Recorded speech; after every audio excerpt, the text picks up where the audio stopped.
അരുവിക്കര മണ്ഡലമാണ് നമ്മൾ നോക്കുന്നത്. അരുവിക്കര 8 പഞ്ചായത്ത് ഉൾപ്പെടുന്നതാണ്. 8 പഞ്ചായത്തിലൂടെ കൂടി നമുക്ക് എത്ര വോട്ട് കിട്ടിയെന്നറിയാം. അരുവിക്കര മണ്ഡലത്തിൽ ടോട്ടൽ പഞ്ചായത്തുകളിൽ നിന്നുള്ള വോട്ട് വെച്ച് LDF 57,710 വോട്ട്, 38% വോട്ടുണ്ട്. UDF 54,559 vote, 36.2. NDA 30,723, 20% വോട്ട് NDAക്ക് ഉണ്ട്. മറ്റുള്ളവർക്ക് ഏകദേശം 8,000 വോട്ട് സ്വതന്ത്രരും മറ്റുള്ള പാർട്ടികളും കൂടെ അവിടെ പിടിച്ചിട്ടുണ്ട്. അപ്പോൾ നമ്മൾ നോക്കുവാണെങ്കിൽ മെമ്പർമാർ ഈ പഞ്ചായത്തൊക്കെ ഏറ്റവും കൂടുതൽ മെമ്പർമാരുണ്ട് LDFനാണ്. 64 മെമ്പർമാരുണ്ടെങ്കിൽ UDF തൊട്ട് കുറയുന്നുണ്ട്, 58 മെമ്പർമാരുണ്ട്. NDAക്ക് 23 ഉണ്ട്. മറ്റ് സ്വതന്ത്രരായിട്ടൊക്കെ 5 പേരൂടെ ഉണ്ട്.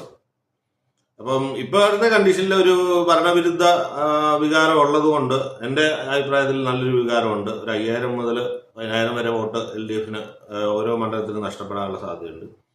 ഇത്രയും ടൈറ്റ് മാർജിനിൽ ഇരിക്കുമ്പോൾ UDFന്റെ സൈഡിൽ നിന്ന് കാര്യമായ വോട്ട് വ്യത്യാസം വരും. UDFന്റെ വോട്ട് പിടിക്കുമെന്നാണ് എൻ്റെ ഒരു നിഗമനം.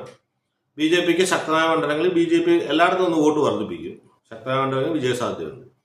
അപ്പോൾ എന്തായാലും അരുവിക്കര നോക്കുവാണെങ്കിൽ അരുവിക്കരയെ ഞാൻ UDFനാണ് ഫേവർ ചെയ്യുന്നത്. UDF ഇതേ വോട്ട് തന്നെ 55,000 വോട്ട് തന്നെ പിടിച്ച് ജയിക്കുമെന്നാണ്. LDFന്റെ വോട്ട് കുറച്ച് കുറയും. LDF 2ാം സ്ഥാനവും BJP 3ാം സ്ഥാനവും വരുമെന്നാണ്. BJPയുടെ വോട്ട് നല്ല രീതിയിലൊന്ന് കൂടാൻ സാധ്യതയുണ്ട്.